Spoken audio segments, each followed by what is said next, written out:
Hey guys, welcome back to my channel. I am Tanya. So आज की story है मेघालय के famous urban legend Nohkalikai falls के बारे में। तो चलिए शुरू करते हैं।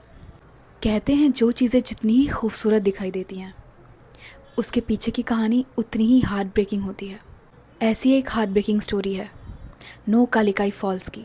ऐसा कहते हैं कि मेघालय के एक गाँव में कालिकाई नाम की एक लड़की अपने पति और अपनी बेटी के साथ रहा करती थी। उसका पति रोज़ बाहर काम पे जाता और कालिकाई घर संभालती और अपनी बेटी को पालती। इस तरीके से इनका परिवार बहुत ही खुशहाल था। उनकी लाइफ अच्छी चल रही थी। लेकिन एक दिन उनकी ये खुशहाल ज़िंदगी एक बहुत बड़ी ट्रेजेडी में बदल गई जब कालिकाई के हस्बैंड की डेथ हो गई और कालिकाई के ऊपर बहुत बड़ा पहाड़ टूट पड़ा। अब कालिकाई के ऊपर बहुत सारी जिम्मेदारियाँ आ गई थी। उसको अपना घर भी संभालना था, अपनी बेटी का भी ध्यान रखना था। तो कालिकाई ने अपना और अपनी बेटी का पालन पोषण करने के लिए अपने घर के पास ही एक कुम्हार की दुकान पे नौकरी कर ली। तो वो बाहर नौकरी करती और घर पर आकर घर के काम भी करती और साथ ही साथ अपनी बेटी को भी संभालती। कालिकाई धीरे धीरे कमज़ोर होती जा रही थी और तो और उसकी बेटी भी पूरे पूरे दिन अकेले रहती थी घर पे, जो कि सेफ़ नहीं था बिल्कुल भी। इसलिए कालिकाई ने दूसरी शादी करने की सोची। इससे उसकी बेटी को एक बाप मिल जाएगा और साथ ही साथ कालिकाई को एक कंपेनियन।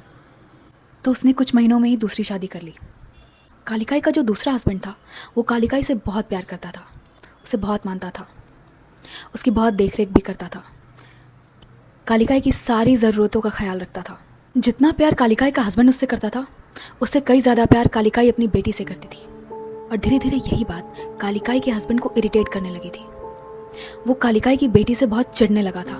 इनफैक्ट वो इतना ज़्यादा जलने लगा था कि वो कभी कभी कालिकाई के काम से बाहर जाने पर उसे खाना भी नहीं देता था, उसे रुलाता था और शायद हाथ भी उठाता था। एक दिन वो ऐसे ही गांव में घूम रहा था तो उसे किसी से पता चला कि कालिकाई ने उससे शादी इसलिए नहीं की कि वो उससे प्यार करती है, बल्कि उसने उससे शादी इसलिए की क्योंकि उसे अपनी बेटी के लिए एक बाप चाहिए था और उसे उसके घर की देखरेख करने वाला एक आदमी। ये बात कालिकाई के हस्बैंड को बर्दाश्त नहीं हुई और वो गुस्से में अपने घर चला गया। धीरे धीरे उसका प्यार और उसका केयर कालिकाई के लिए कम होने लगा था और ये चीज़ कालिकाई नोटिस करने लगी थी। एक दिन शाम को कालिकाई जब अपने काम पर से घर लौट रही थी, वो बहुत थकी हुई थी और भूखी भी थी। वो घर पहुंची तो उसे अपना पति कहीं दिखा नहीं और अपनी बेटी भी कहीं नहीं दिखी।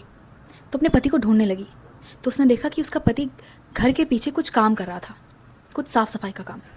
कालिकाई ने उससे अपनी बेटी के बारे में पूछा तो उसके पति ने कहा कि वो पड़ोस के घर में खेलने गई है। तो कालिकाई मान गई। अब कालिकाई वापस घर के अंदर आई तो उसे चूल्हे पर कुछ पकने की आवाज़ आई। भागकर किचन में गई तो उसने देखा कि चूल्हे पर बड़े से बर्तन में कुछ खाना बन रहा है। ये देखकर कालिकाई इतनी ज़्यादा खुश हुई क्योंकि उसे ऑलरेडी बहुत भूख लगी थी और आज तक उसके लिए कभी किसी ने खाना बनाया नहीं था। वो खाने का ढक्कन हटाने वाली थी कि उसका पति पीछे से आ गया और उसने कहा कि कालिकाई तुम हाथ मुँह धो लो, मैं खाना लगाता हूँ। कालिकाई ने अपने पति की बात मान ली। वो खाने बैठी। कालिकाई के पति ने खाना परोसा। दोनों ने जी भर के खाना खाया और उसने अपनी बेटी के बारे में फिर से पूछा तो उसके पति ने बोला कि अरे तुम खाओ, वो आती ही होगी। तो कालिकाई भी इतनी ज़्यादा थक गई थी कि उसने पेट भर के खाना खाया और उसने अपने पति की खाने की तारीफ भी की। उसके बाद मेघालय में एक रिवाज है कि वो लोग खाना खाने के बाद पान खाते हैं। तो कालिकाई अपने किचन में गई पान लेने के लिए, जो कि वहाँ पे एक शेल्फ पे लकड़ी के बास्केट में रखा हुआ था। वो बास्केट लेकर रूम में आई और उसने एक पान अपने हस्बैंड को दिया और एक पान अपने लिए बनाया। तो उसने देखा कि वहाँ पे एक छोटा सा कुछ उंगली जैसा कुछ था उस बास्केट में। उसने उस उंगली को उठाया और वो उंगली देखते ही पहचान गई कि वो उंगली किसी और की नहीं, उसकी अपनी बेटी की थी। उसने उंगली देखा और अपने पति की तरफ देखा तो उसका पति बहुत ही ईविल तरीके से स्माइल कर रहा था। कालिकाई भाग के किचन में गई और जिस भगोने में वो खाना बन रहा था उसने उसका ढक्कन उठा के देखा और उसने देखा कि उसमें उसके बच्चे के बॉडी के पार्ट्स पड़े हुए थे और उसके आसपास में कहीं ब्लड स्टेन्स भी पड़े हुए थे। वो ये देख के इतने डीप शॉक में चली गई थी कि वो ज़ोर से उसे चीखने चिल्लाने लगी थी और उसने सब छोड़ छाड़ के वो इतनी स्पीड में भागी, बिना रुकी वो बस भागती रही भागती रही भागती रही और वो वहाँ एक झरने के पास जाके रुकी और उसने बिना कुछ सोचे समझे चिल्लाते हुए, गिल्ट में और इतने ज़्यादा दर्द में, जो एक माँ का दर्द होता है कि उसने अपने बच्चे को खा लिया है, वो इतनी पागल हो गई कि उसने उस झरने से छलांग लगा दी और वो मर गई। ये इंसिडेंट इतना ज़्यादा हॉरिफिक था कि जो कालिकाई का हस्बैंड था उसने कालिकाई के सुसाइड करने के कुछ ही हफ्तों बाद ही खुद की जान ले ली। सो इस इंसिडेंट की वजह से उस वाटरफॉल का नाम नो कालिकाई वाटरफॉल पड़ा। इनफैक्ट आज भी कुछ टूरिस्ट जब वहाँ पे जाते हैं तो उनको वहाँ पे किसी औरत के चीखने चिल्लाने की आवाज़ आती है।